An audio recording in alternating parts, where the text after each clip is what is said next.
I want to speak about chemtrails. I don't know if you guys noticed yesterday, but what you saw in your skies was not clouds.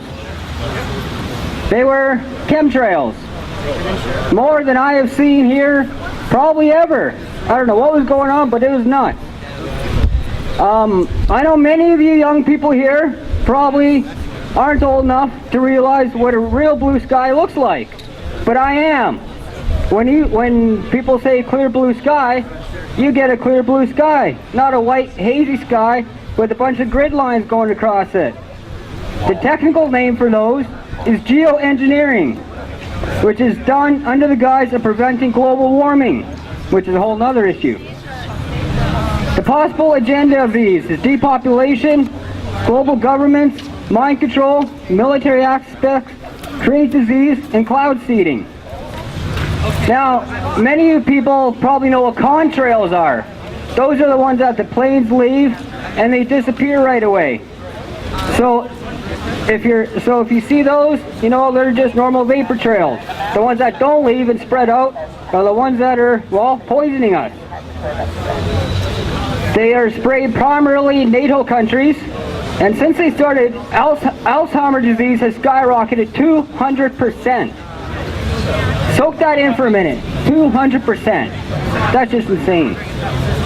Firefighters are saying wildfires are burning with a lot more intensity because of these chemtrails, because of the metals that are falling in them, the aluminum, the barium, the strontium. The trees are dying at record numbers in the West.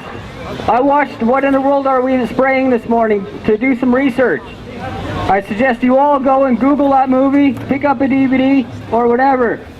And in Hawaii, you can literally walk up to the trees and just pull the bark off like nothing. It is pretty sick. About 90% of our population in the world is unaware of these. They just think it's just normal skies. Well, it ain't. Now here's the breakdown of what is in these things. You've got ethylene dibromide, banned by the EPA in 1983 as a carcinogen and chemical toxin. Red and white blood cells and unidentifiable cell types. Mycoplasma, these are some Latin names that are hard to pronounce. Firmitans incognito, found in 45% of vets who came down with the Gulf War syndrome. We've got Bacterium pseudomonas fluorescens, aeruginosa, cause serious blood infections and compromise your immune system. There's a fungus called streptomyces. In non-lab form, it causes serious disease in humans, and also a bacillus, which contains what's known as a DNA restriction enzyme, only found in genetic engineering labs and used to create exotoviruses with specific characteristics and pathologies. You've got aluminum particles, which affect the nervous system and inhibit important brain enzymes and is associated with Alzheimer's. You've got barium, which is toxic to all mammals, including humans. It is absorbed rapidly into the body. Inhaling affects cardiovascular system, causing elevated blood pressure. And you've got strontium, which is only health hazard if taken into the body, which of course we're breathing this stuff in, so we're taking it into the body, causing bone tumors and tumors of blood cell forming organs. There's also a disease out there called Morgellons disease. I don't know how many people have you heard of it, probably not many, but it is literally fibers growing out of people's bodies.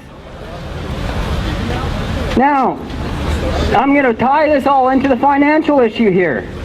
The cost, first of all, here's how they're doing this.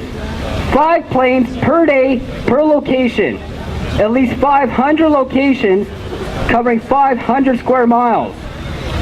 Each plane flies 6 hours a day, 200 days a year.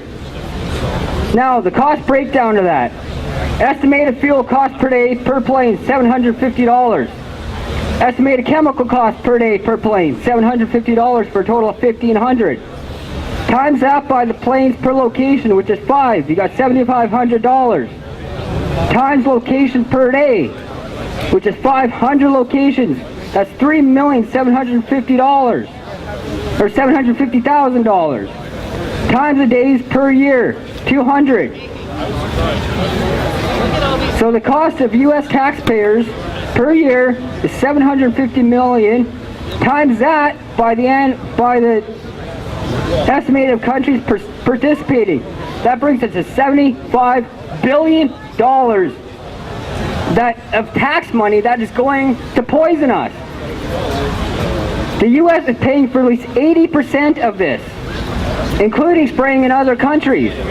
So I'm sure our taxes are helping to pay for the rest of it.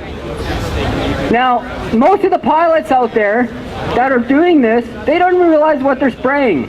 They're just given orders. It's a military job. They're just given orders to go out there and spray this stuff under the guise that it's blocking out the sun and protecting us from global warming.